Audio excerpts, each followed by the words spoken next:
It all started in a way that you'd least expect. My name's Olivia, and I was just another face in the corporate world, grinding away my days until Jack walked into my life. He was a client for the firm I worked at, and our first meeting was anything but ordinary. There was this spark, an instant click, something that made the air crackle with energy whenever we were in the same room. "Olivia, right? Heard you're the wizard with numbers around here," Jack said on the day we met, his voice laced with a grin that I could hear before I saw it. "Wizard might be stretching it, but I know my way around them," I replied, trying to keep my composure. Who was this guy, coming in and throwing words like wizard around? Our conversations quickly moved from strictly business to personal interests, dreams, and eventually, our views on life. It was like finding a piece of myself that I didn't know was missing. Jack was charming, not just in a smooth talker kind of way, but genuinely caring. He listened, really listened, and that was rare. We started seeing each other outside of work, and each date felt like we were peeling back layers, revealing more and more of ourselves. It was exhilarating and terrifying all at once. "I can't believe you actually enjoy pineapple on pizza," I teased during one of our dinner dates. "Hey, don't knock it till you try it. It's the perfect combo of sweet and savory," Jack defended, his eyes lighting up with the kind of passion people reserve for sports teams or favorite bands.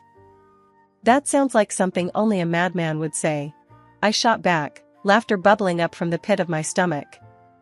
Jack's laugh joined mine, filling the space around us with warmth. Those moments felt like we were in our little world, far away from the prying eyes and expectations of reality. 6 months flew by in a blur of shared smiles, whispered secrets, and dreams laid bare. Then, almost impulsively, Jack proposed. It was messy, unplanned, and in the middle of our favorite dive bar. No grand gestures or hidden photographers, just raw emotion. "Olivia, I know this isn't fancy. I don't have a ring yet, and we're surrounded by the smell of stale beer, but I can't imagine my life without you in it. Marry me?" His voice was steady, but his hands were shaking. In that moment, I realized how deeply I had fallen. "Yes, but if we're doing this, we're doing it our way. No fuss, just us." Our marriage was quick, just like our decision. We didn't need a big wedding. All that mattered was the promise we made to each other. We moved into Jack's place, a cozy little house that suddenly felt like home because we were together. Life with Jack was like living in a bubble, perfect and undisturbed, until Linda, his mom, decided it was her mission to burst it. Living next door, she had this uncanny timing of showing up right when we least expected or wanted her to. One lazy Sunday afternoon, as Jack and I were lounging on the couch, there was a knock on the door. Before we could even pretend we weren't home, Linda barged in like a hurricane on a mission. "Olivia, darling, how are you?" she bellowed, her voice carrying that peculiar mix of concern and accusation. "I'm good, Linda. Just enjoying the weekend," I replied, forcing a smile that felt more like a grimace. "Enjoying, huh? You know what would make weekends better? A grandchild running around," she shot back, her eyes darting between Jack and me, as if her mere gaze could impregnate me. Jack, ever the peacemaker, tried to lighten the mood. "Mom, we've talked about this. We're not in a rush." Linda wasn't having any of it. "Not in a rush? I had Jack when I was your age, Olivia. The clock is ticking, you know." Her words hung in the air, a constant reminder of the pressure she was piling on us. It wasn't just the occasional comments anymore, it was every single visit. Dinners were marred by her pointed questions and comparisons to her friends' children, who were apparently popping out grandchildren left, right, and center. One evening, she overstepped more than usual. We were at her place for what was supposed to be a peaceful dinner. The main course wasn't the only thing served, Linda dished out her ultimatum as well. "Olivia, I've been patient, but I need to know. Are you even capable of giving me grandchildren?" Linda's voice was sharp, each word slicing through the pretense of a familial meal. I was taken aback, anger boiling in my veins. "Linda, that's way out of line. We'll have kids when and if we want to. And when we're ready, not because you're demanding it. Jack finally found his voice, though it was softer than I'd hoped. Mom, Olivia's right. This isn't just about what you want. But Linda was relentless. Fine, if you won't do it for me, do it for yourselves. But I want you to get checked out. I need to know the problem isn't from your side. The nerve of her, as if bearing children was some family duty I was failing at. Jack looked at me, his eyes apologetic. Maybe you should, Liv. Just to get her off our backs. I agreed, but on one condition. Fine, but you're getting checked too, Jack. Fair's fair. Okay. Anything for peace, he conceded, though I could tell he was just as annoyed. The whole ordeal of getting tested was humiliating and invasive, not to mention completely unnecessary in my eyes. But it turned out to be an eye-opener in ways we hadn't anticipated. Jack's results came back, and the irony of the situation wasn't lost on us. The issue Linda was so concerned about, the delay in expanding our little family, stemmed from her precious son. The aftermath was a blend of vindication and sorrow. I wasn't sure how to feel. I wanted to rage at Linda, to throw her words back in her face, but I also saw the man I loved crumbling under the weight of his own imperfections. Linda's reaction was predictably unsupportive. Instead of rallying around her son, she doubled down on her blame game, pointing fingers at me for not being understanding enough, for not caring for Jack in his time of need. And Jack? Well, he wasn't the same. The light in his eyes dimmed, replaced by shadows of doubt and shame. He retreated into himself, leaving me to fend off Linda's barbs alone. Jack's struggle with the news about his fertility hit him harder than a freight train. Instead of facing it head-on, he looked for escape in booze, letting the bottles drown out his sorrows and shame. Nights turned into a blur, with him either passed out or staring into nothing, a whiskey bottle his only company. One evening, I couldn't just watch him spiral anymore. Jack, this ain't the way, you know. We gotta face this thing together, not let it tear us apart, I said, my voice a mix of frustration and worry. He just scoffed, the smell of alcohol heavy in his words. Face what, Olivia? That I'm a failure? That I can't give you kids? What's the damn point? It's not about that, Jack. It's about us, finding a way through. The doctors said it was unlikely, not impossible. Maybe see other doctors, explore other options. I tried to get through to him, but it was like talking to a wall. Other options? You mean raising some other guy's kid? That ain't gonna be my child, Olivia. How am I supposed to live with that? His words were like daggers, but I knew it was the booze and pain talking. Any child we raise would be ours, Jack. Ours. It doesn't matter how they come to us, I countered, but it was like I was speaking a foreign language to him. He just shook his head, sinking further into the couch and his despair. You don't get it, Liv. You'll never get it. That night was just the start. Jack began blowing off work, first with sick calls, then not even bothering. His job, once his pride, now seemed like just another burden. Linda, his mom, only added fuel to the fire. Olivia's not doing enough for you, Jack. A real wife would have you out of this slump, she accused one day, her voice sharp enough to cut glass. I had enough and shot back. Doing enough? I'm trying to keep us afloat here, Linda. But he needs more than just me yelling at him. He needs help, real help, not just your complaints. Linda glared at me, her voice icy. My son doesn't need some shrink. He needs his family. And a wife who's actually there for him. Her words stung, but I knew standing by Jack was all I was doing, even as he slipped further away, becoming a ghost in his own life. I tried again one night, the silence heavy between us. Jack, we can't go on like this. I can't watch you tear yourself apart. I love you, damn it. For a moment, there was a glimmer of the old Jack in his eyes.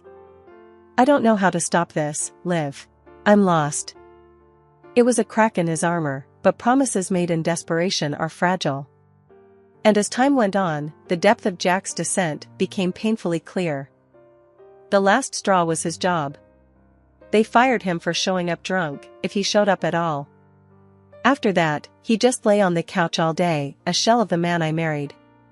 Whenever I tried to reach out, to pull him back, he'd just head to Linda's, seeking refuge in the one place that never seemed to help. Days blurred into each other, each one a repeat of the last, Jack on the couch, lost in his own misery, and me, juggling 2 jobs just to keep us afloat.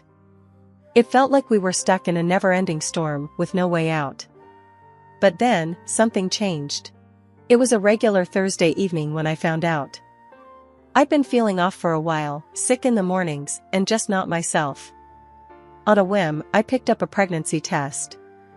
I remember standing in our cramped bathroom, waiting for the result, my heart hammering in my chest.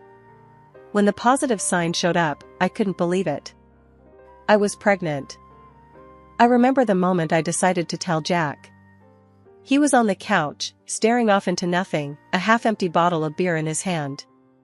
My heart was hammering in my chest, but I had this crazy hope that maybe, just maybe, this news would snap him out of whatever hole he'd fallen into. "Jack, I have something to tell you. I'm pregnant," I said, the words feeling both heavy and light at the same time. Jack's reaction was nothing like I'd hoped. He looked at me like I'd slapped him. "Pregnant? How the hell is that possible? You know what the doctor said about me." I tried to keep my voice steady, to explain the situation calmly. "Jack, the doctor said it was unlikely, not impossible. This baby is ours." But Jack wasn't having any of it. He got up, his anger palpable. "Ours? Don't give me that crap, Olivia. You've been cheating on me, haven't you? That's the only way this makes sense." Before I could even process what he was saying, Linda barged in, her timing as impeccable as ever. "What's all this shouting about?" she demanded. Jack was quick to fill her in, his words twisted by bitterness. "Olivia's pregnant. Claims it's mine, but we both know that's a lie." Linda turned on me, her eyes flashing with accusation.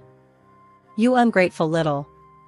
After everything we've done for you, you go and betray my son like this?" I couldn't believe what I was hearing. Betray him? "Linda, I've been here, trying to make things work, even when Jack gave up. This baby is his, whether you like it or not." The argument spiraled from there, with both of them hurling accusations and demands. Linda, in her infinite wisdom, decided I should leave.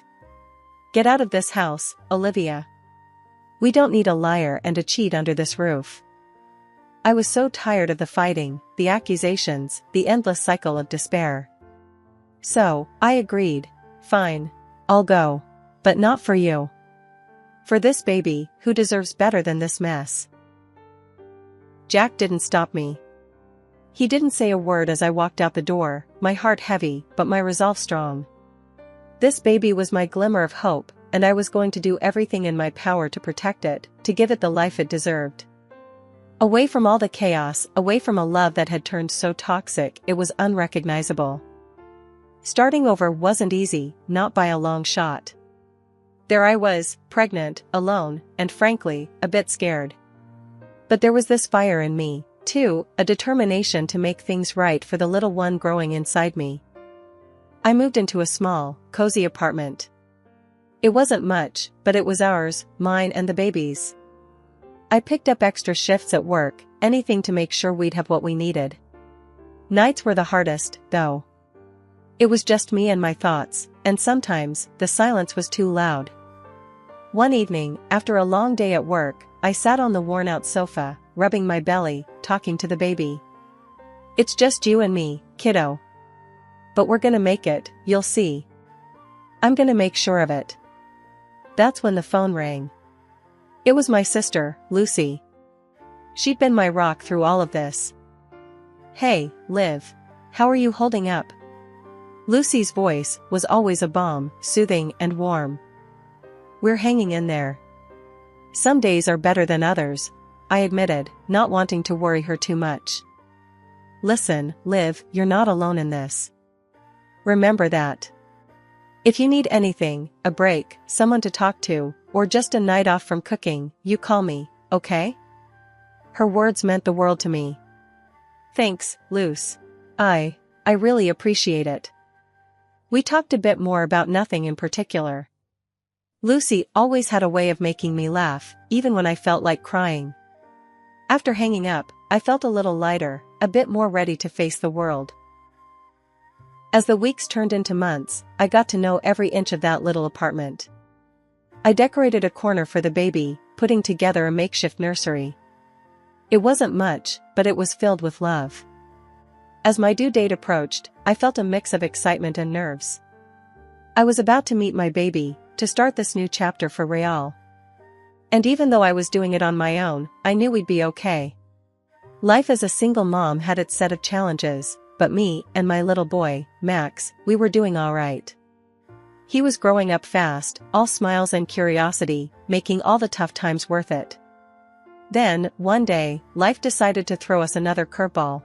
I was at the park with Max, pushing him on the swings, when I ran into a face from the past, Tina, an old friend of Jack's. Her expression was a mix of surprise and something else, maybe pity, when she saw us. Olivia? Wow, it's been ages. How are you holding up? Her voice was cautious, like she was walking on eggshells. We're managing, thanks. Max keeps me on my toes, I said, trying to keep the conversation light. Yeah, I heard about, well, everything. I'm sorry, Olivia. For what it's worth, Jack's been going through a rough patch, too. Tina's attempt at being diplomatic was awkward at best. Oh? I prompted, not sure I wanted to know but asking anyway. He got married again. Had another kid, but things didn't go well. There were problems with the baby. He was born, not quite healthy. And then Jack got into trouble for not paying support. It's a mess. Tina's words tumbled out in a rush. Hearing about Jack's troubles stirred up a storm of emotions in me. Part of me felt vindicated, seeing him face consequences for once. But there was no joy in it, especially hearing about another child caught in the middle of his mess. Life has a way of catching up with you, I guess, I said, my voice neutral. Tina nodded, awkwardly shifting from one foot to the other. Yeah, it does. Look, Olivia, I know it's none of my business, but, are you alright? After everything? I looked at Max, who was laughing, urging me to push him higher on the swings. We're more than alright, Tina. We've moved on. And we're happy, really happy. That night, as I tucked Max into bed, I thought about Jack and his other child. My heart ached for that little one, caught in a situation they didn't choose. I whispered a silent prayer for them, hoping they'd find some peace amidst the chaos. Life with Max was a whirlwind of school runs, soccer games, and endless questions. He was my little man, growing up too fast, and I was doing my best to keep up. Our routine was hectic but happy, until one day, a blast from the past turned our world upside down. It was just another day, me and Max doing our usual grocery run, when out of nowhere, Linda, my ex-mother-in-law, shows up. It was like bumping into a ghost from a past life I'd worked hard to forget. As soon as she saw us, her eyes lit up, especially when they landed on Max. Without a second thought, she swooped in, trying to hug him. Max, who's not used to strangers, especially not her, hid behind me. Olivia, let me see my grandson. He looks so healthy, not like the other one, Linda said, a twisted sort of pride in her voice that made my skin crawl. Back off, Linda. You've got no right to come here and make demands. Especially talking like that about a sick child. It's disgusting, I snapped, putting myself between her and Max. She huffed, her face all twisted up in anger. You can't keep me from him, Olivia. He's my grandson too. I have rights. Yeah? Well, it's funny you suddenly remember you've got a grandson now. And as for rights, you lost those the minute you sided with Jack, calling me every name under the sun. Forget it. You're not coming anywhere near Max. I shot back, every word laced with years of pent-up frustration. We left her standing there, fuming. But it didn't end at the store. Later that day, she called, her voice all sweet and poisonous at the same time. "Olivia, you're making a mistake. I'll sue if I have to. I want to see my grandson," Linda threatened, thinking she could bully me into submission. I held the phone away from my ear for a moment, taking a deep breath to steady myself. "You really want to go down that road, Linda? Because if we end up in court, I'll make sure everyone knows the kind of person you really are. How you treated me, how you talk about your other grandchild. You think a judge will look kindly on that?" There was silence on the line for a few beats, and I could almost hear the gears turning in her head. "You wouldn't dare," she finally hissed. "Try me, Linda. I've kept my mouth shut for too long. But I'm done playing nice. Max and we're doing just fine without you. So, you go ahead and try your luck in court. We'll see how far it gets you." After a moment, she hung up, and that was the last I heard from her. I wasn't sure if she believed I'd follow through or if the thought of her dirty laundry being aired in public was too much for her. Either way, Max and I were left in peace. As I tucked him into bed that night, I thought about how far we'd come and how much we'd overcome. "Everything's gonna be alright, buddy," I whispered, more to myself than to him. That night, I realized no matter what came our way, we'd face it together, just like we always had. And no one, not even Linda with her threats and bitterness, could take that away from us. Life after Linda's threat had been strangely peaceful. I'd braced for a storm that never came, and in its absence, Max and I found our rhythm again. That peace was shattered when Jack showed up out of the blue. It had been years since I last saw him, and here he was, standing at my door, looking worn and tired. "Olivia, can we talk?" Jack's voice was low, hesitant. I hesitated, my hand on the door, ready to close it on him and this part of my past. "Talk? After all this time, you just show up and want to talk?" I know I've got no right to ask anything of you. But I've been through a lot, and I've changed, Olivia. I need help," he said, a hint of desperation creeping into his voice. "Changed? You think saying you've changed is enough? You walked away, Jack. You chose that path, not me. Max and we've built a life without you. Why should I let you back into it?" Jack looked down, unable to meet my gaze. "I'm not asking to come back like nothing happened. I don't know where else to go." I looked at him, really looked at him, and saw the shell of the man I once loved. It would have been easy to feel pity, to open the door and let him back in. But life had taught me better. "Jack, you need to understand something. It's not just about me anymore. There's Max to think about. And I won't let anyone hurt him or disrupt the life we have. You say you've changed, but I can't just take your word for it. You need to prove it, not for me, but for yourself." Jack nodded, a semblance of understanding dawning in his eyes. "I get it, Olivia. I really do. I'll try to do better. That's all anyone can ask, Jack. But for now, you need to leave. Max and I have a life, a good one. And I'm not ready to risk that." He took a step back, finally lifting his eyes to meet mine. "I understand. Take care of Max, Olivia. He deserves the best." "I will, Jack. I always have." Closing the door on Jack was like closing a chapter of my life I never thought I'd revisit. It was hard, but in that moment, I knew I'd made the right decision. Later, as I watched Max play in the backyard, the late afternoon sun casting long shadows over the lawn, I realized how far we'd come. We'd faced down ghosts from our past and stood our ground, stronger and more united than ever.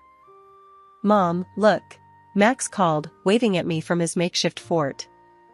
I smiled, walking over to him. "What is it, buddy?"